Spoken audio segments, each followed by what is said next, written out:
Donnie's joke iPhone. Okay, so for this one, I need somebody who can videotape me.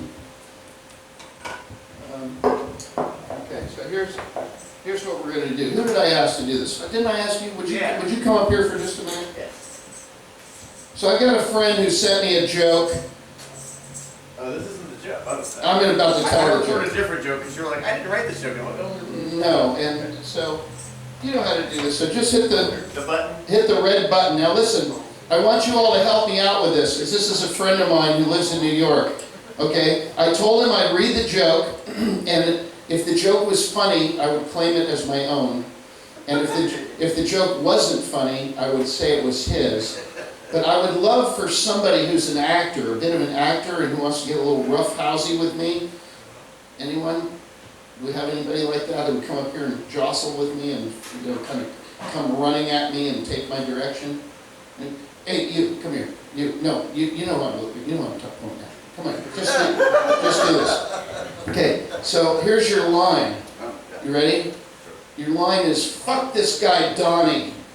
And then you jump at me and just throw your hands around my face and I'll drop down and that's where you cut. Fuck this Donnie guy or something like that. Let me hear it. Fuck this guy Donnie. Fuck this guy Donnie. Jesus Christ, man. It makes you really appreciate actors. It really makes you appreciate actors. But anyway, that's pretty good. So what I'm going to do is I'm going to tell the joke. You didn't hit go yet, right? No, I've been recording on it. Oh, no, hit stop and record a new one. Let me get further back to, because you were like... Yeah, but don't have him in it. I want him to kind of run into it. Yeah. No, go over there. And you go, fuck this Donnie guy. I'll kill you. You know, just get crazy with it. After the joke. Okay. All right, let me know when you're ready. And everybody, you're all participating in this. I'm ready. Because I'm going to send this to my friend. All right, and he gave me this really shitty joke. Just help me do this, okay? This will be fun. You're just giving a guy, a lonely guy, all right, who's probably in a shit marriage. You're giving him a good time. All right, you didn't record that. Okay, all right. I didn't mean to say he was in a shit marriage. I'm sorry I said that. Okay, hang on. All right, is everybody on board? I gotta find the joke. This is a good time to leave or get drunk. Okay, whoever's milling around. Where the fuck is it? How did he write? Oh, okay, I got it. No, okay, I see. Sorry, folks. I've always wanted to come to a show where somebody dicks around their fucking phone looking for shit. This is what Isn't that every comedian? This is the world we've come to. Yeah, I hate this shit. Okay, here it is. Yeah. Okay. Okay, here it is. All right, ready? I'm going to tell you when to hit go. Oh, I've been recording again, sorry. Yeah, don't do that. All right, just stop. I stopped it. Okay, ready to go? Everybody applaud. Roll. Yeah, thank you, everybody, thank you. Now I'm going to read a joke from a friend of mine, all right? This is Don Undine. I don't even know where he lives. He's some weirdo I used to hang out with in Gainesville. Anyway, this is a joke. He thought you would love it. I said, if you love it, I'm taking credit. If you hate it, it's his fucking fault. Hopefully there won't be any trouble with this joke. Okay, here it goes. So, you heard about RFK Jr.'s brain worm apparently came from infected pork?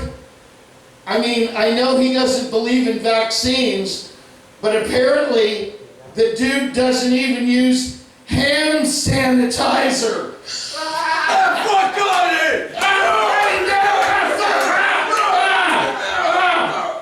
Alright, I'll cut that off. Alright, thank you everybody. Thank you for helping me with that. Let's buy this guy a drink. That was good acting.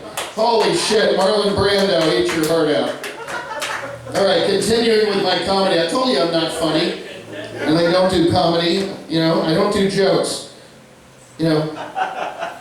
Hannibal Lecter is a wonderful man. What the fuck was that? Did you ever see that? Like, you don't even have to do a joke. What the fuck was that?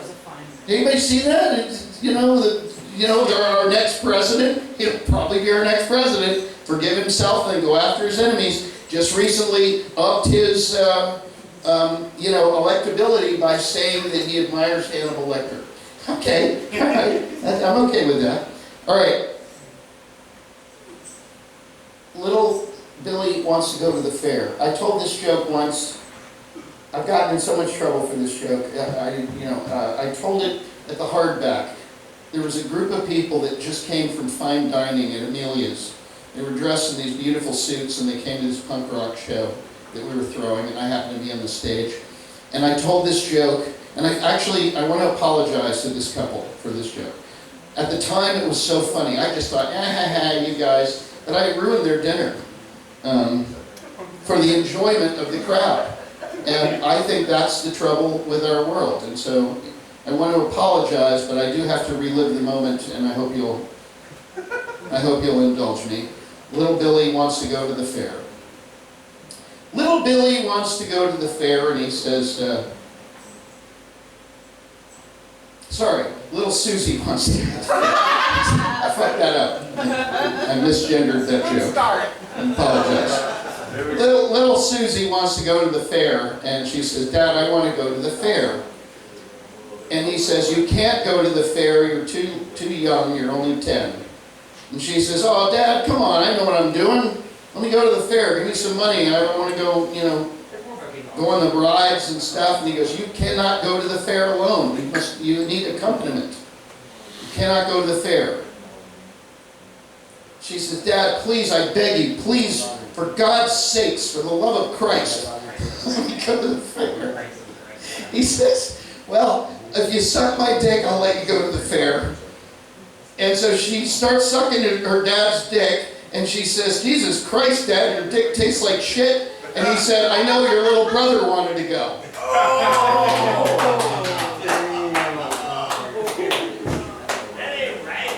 That's bad. And I just want to apologize to that couple, and I was wrong then, and I'm wrong now. And I just apologize all over for telling a joke like that.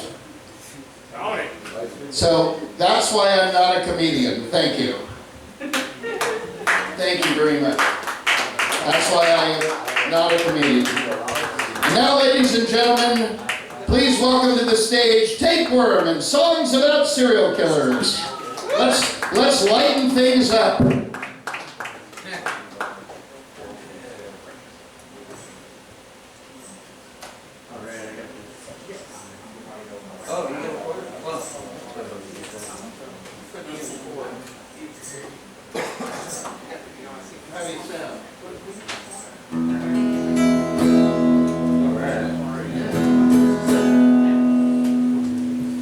Okay, so any birthdays? Well, I had a birthday a week ago. alright, happy birthday. Yeah, thank you. It's Winetta Hoyt's birthday today. She turned 78.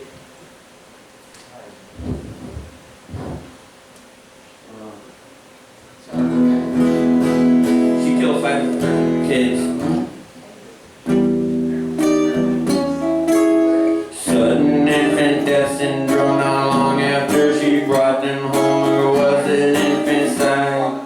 They couldn't talk, they were too young, they couldn't walk, let alone run away, and so they cried. Smothered with a pillow by their mother, one after another, until she killed all 5. 4 of them would never turn one, no birthday song, but their mother sung that late-term lullaby.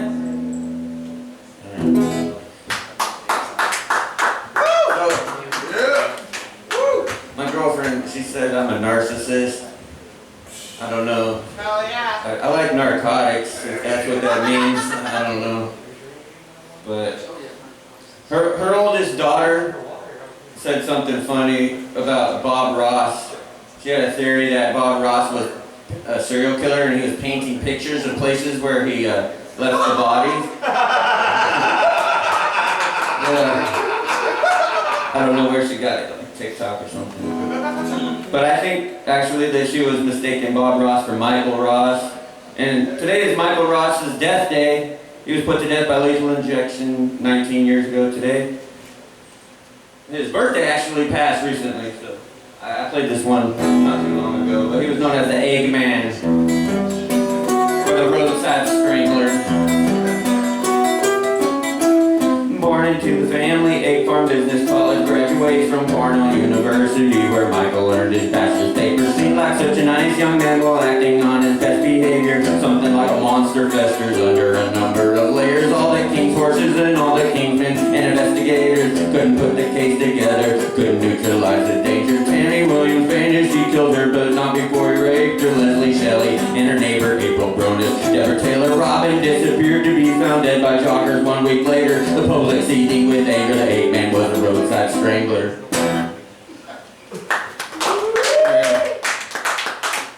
So Claire Harris was released 6 years ago, day before yesterday. She was a Texan. She ran over her cheating husband a few times and went to prison for 16 years. Well, they released her 6 years ago, day before yesterday. Woo!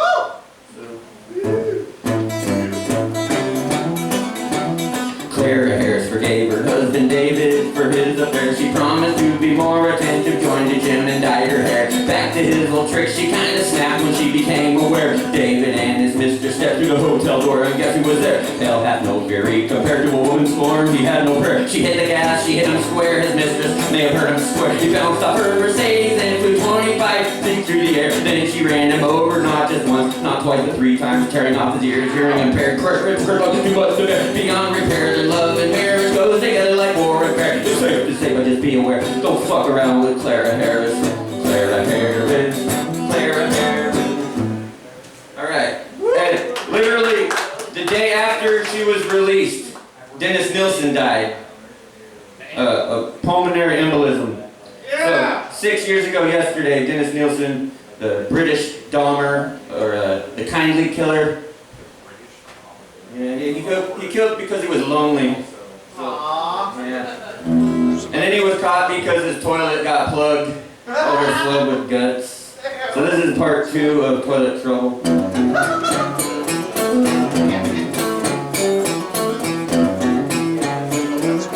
Bible verses were instilled, suppressed urges build a civil servant job as a facade was perfect to fulfill the deadly purpose of disguising something evil as the will. Watching Clumpy's body rotting like watching a flower look. Stashed under the floorboard to the mattress that was overfilled. Dagger fired blacks with pillow, walking away with those he killed. Later flush remains, a piper clogged, the bloody water spilled. The plumber called detectives, the terrible truth is revealed. Alright, thanks. Alright, William McDonald's death day was yesterday. 9 years ago yesterday. Mr. Balls put me on TikTok with this one. Back at the old hardback during COVID, we were out on the porch doing a Tabernacle, and Mr. Balls put it on TikTok. So I'm proud to be on TikTok at one point. No talking now. Alright. Oh yeah. He's a Sydney mutilator. Bill McDonald had a bag, and it was well made. In that bag he had a knife with a long sharp blade, with a stab here and a stab there. Here a stab, there a stab. Bill was bad when he killed his Fort Sydney. Australia was afraid. Bill McDonald liked to carve. He owned a sandwich shop. He brought James Hackett back and hacked him up there on the spot, with a chop here and a chop there. Here a chop, there a chop, there. Bill McDonald had a problem, and soon he was caught.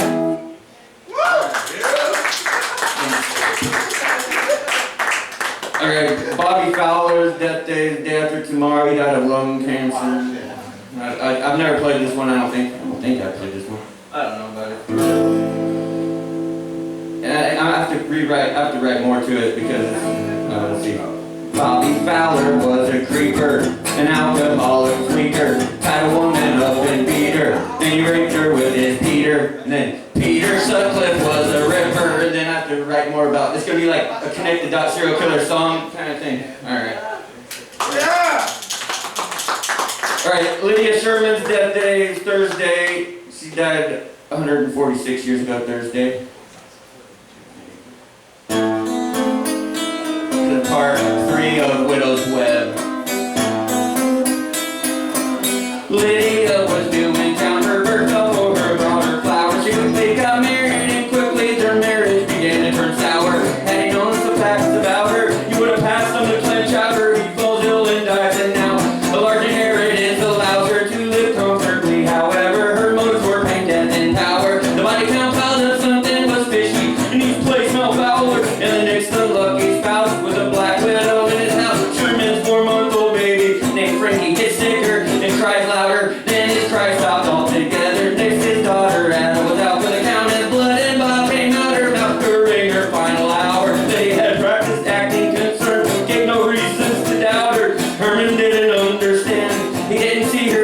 powder. He falls and they order a post-mortem arsenic is what they found. There was only one explanation for all the murders that surround her. Alright. That's it. I gotta do this one. I never did this one. I had this really long song about the Deadly Magnolia, Patricia Radcliffe, but I just cut it down because 50 years ago Thursday, she got married to Tom Allenson, and then she framed him she convinced him to kill his parents, and then she tried to convince him to kill himself. Anyway, the book's called Deadly Magnolia, and it's a crazy fucking story, so I'm just gonna say it. Family feud so convoluted, a confusing, tangled mess. Patricia pulled the strings behind the scenes, but she'd never confess. That's it. Alright, for the cover now. Let's see, buddy. Excellent work. Thanks. Andrew Eldridge's birthday, day after tomorrow. He turned 65, so Sisters of Mercy. Not the Leonard Cohen song, but they named their band after the Leonard Cohen song, right? Sisters of Mercy? Anyway, the singer Andrew Eldridge's birthday is coming up, so put on some Sisters of Mercy, day after tomorrow. Oh, the